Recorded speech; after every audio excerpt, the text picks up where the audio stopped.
Welcome to Scratch tutorial lesson number 4. With the previous lesson number 3, we completed the introductory lessons, and we're now moving forward focusing on the block groups. We did present an overview of all of these block groups in lesson number 2, but some of them certainly deserve more of an in-depth look. This time we will focus on the events group right here. We already know that the events blocks trigger execution of a stack of blocks or the code, as they essentially give a go command to start executing the stacked blocks underneath. So far we use the default code execution by pressing the green flag right here, but there are quite a few other events that can trigger code execution, as we can see right here. Let's try to start with the green flag first here as well. This time we don't need a cat, so we will delete this sprite, and instead we're gonna bring in a soccer player from the last lesson, and then we're gonna also pair this soccer player with the soccer ball, which is right here.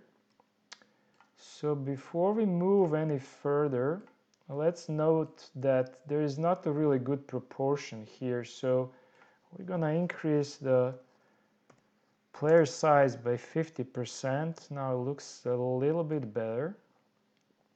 Okay, so what we're trying to do here is to make a soccer player kick the ball when the flag is clicked, and then let the user guide the ball by pointing a mouse to where the ball is supposed to go, something like this, right? So how do we do this? First, for the player, right, we want to start the action when the flag is clicked, so right here. And then to give an appearance of a kick, right, we need to go to costumes and see which one is the kick. It's the costume number 2, right? So we go to code and we want to go into looks and change the appearance of this sprite.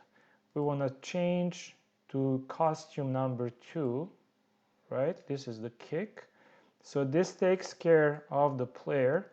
And then for the soccer ball, we want to start the soccer ball execution at the same time when the flag is clicked, right? And what the ball is supposed to do, the ball is supposed to follow the mouse pointer. So let's see in the motion, right? We can see here glide to random position, which, right, we don't want to do, but we want to go to mouse pointer. So we're going to import this block here, and let's say we want the ball to travel for 3 seconds, right? So now both of these sprites are activated at the same time when the green flag is clicked. So we expect everything to go as advertised, right? So, but let's check what happens. So let's execute, click the flag, and then move the mouse, right? But what happens is that as soon as we click this flag, the ball realizes that the mouse is in this position, and it starts moving towards the mouse. So it doesn't register that we move the mouse to some other position where we actually want to guide the ball to. So this tells us, well, maybe we don't want to start the ball right away, right, when the flag is clicked. Give us some time to position the mouse. So that means that let's go back to the ball and see what other event we can use to start the ball motion, right? We want it to be delayed. So if we look here, there is a loudness option here, but in the drop-down menu, there is also an option for a timer. So the timer, essentially, whenever the code starts running, the timer also ticks in the background as time starts at 0, and then it ticks in seconds, right? Or less than seconds, but we can actually track this time. So this tells us that when the flag is clicked, we want to give timer some delay, right? So let's say 0.6 seconds, and then start the ball motion, right? So we don't need this one, we're just going to release it. And then let's see what's going to happen now. To see this better, we need to go back to costumes for the player, switch back to costume 1, and also bring this ball back approximately right where we want it to be. So now let's try again. See what happens when we click this flag and position the mouse to guide the ball, right? Now actually it does what it's supposed to do. The ball actually follows the mouse pointer and it goes towards it, right? So, okay, what else we can possibly do here? So maybe we want to repeat this activity and we want somehow to reset both the player and the ball back to their original position. How we can do that? So we can have some sort of a reset button, right? To have a button here, we need to bring it as another sprite. So let's go back to our sprites and find the button, right? So here we see we have different buttons. Let's pick this one. So we can bring it, say, here. We can edit this button. We can go to costumes for the button. So what we can do, we can add text to it. So we can say reset. So we know what this is for, right? We can reposition this a little bit. And also it seems that maybe this button is too large. So let's actually kind of reduce the size, right? We can do also that in the editing. So make it a little bit smaller size, maybe like this, right? So now this is our reset button.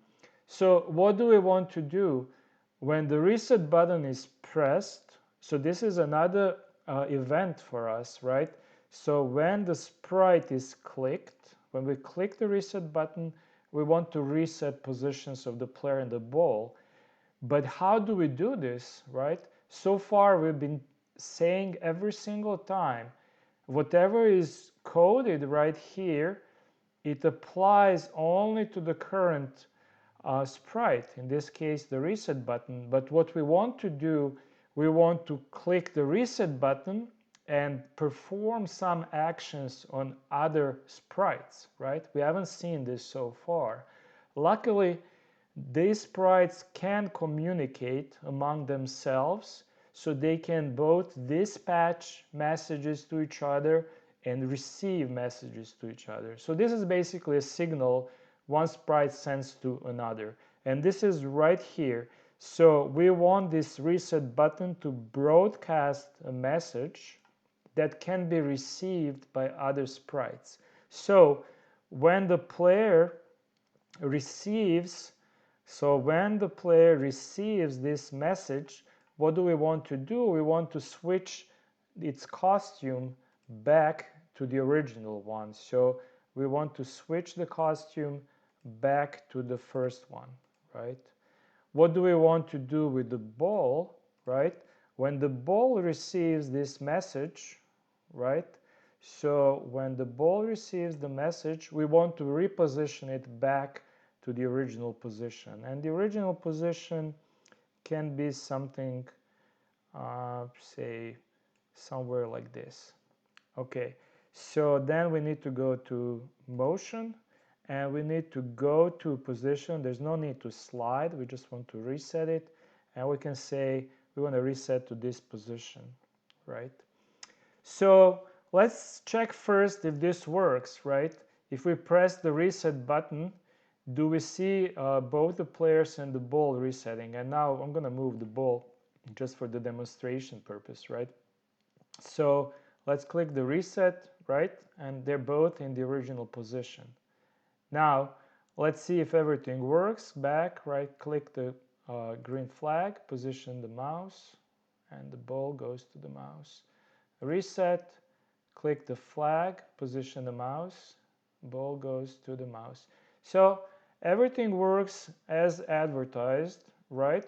So this is actually finish of this little exercise, but we want to do one more, which is kind of fun.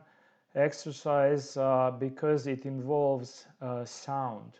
For that one, we don't need any of these sprites, so we're going to remove all of them. Just going to delete all of these sprites, right?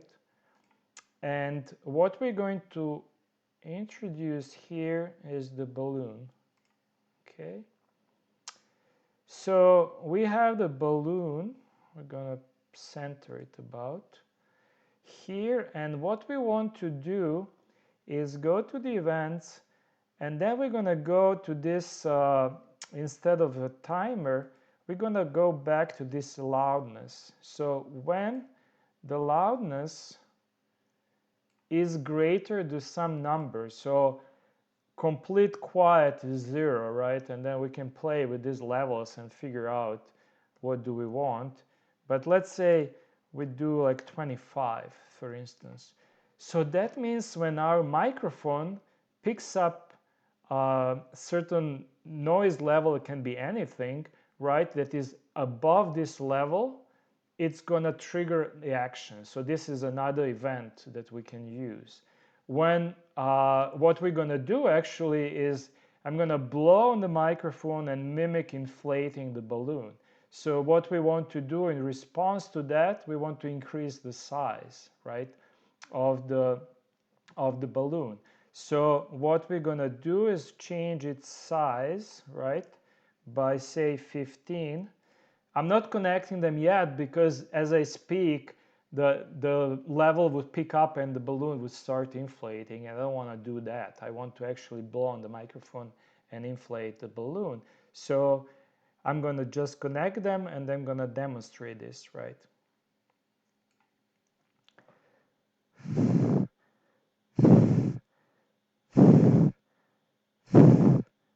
Right? So you saw exactly, as I blow on the microphone, the balloon inflates. And to close this, we're going to do another fun thing here. We cannot do exactly what I would want to do because we didn't still introduce full controls. So instead of that, I'm going to do some substitute here because we're going to go with this timer again and basically say when 5 seconds pass since we execute this code, we want this balloon to pop, right? So how do we do this? We need to actually hide the balloon, right, after 5 seconds. So we go to looks and find the hide right here. And also, since balloon has a sound of popping associated with it, we may actually also play that sound as it, balloon pops, right? So we go to sound right here, and there's right here at the top the option to play the pop sound of the balloon until it's done, right here, right? So, okay, I'm gonna go back, reconnect this, keep inflating a balloon until it pops, right? So this is a little exercise for the very end.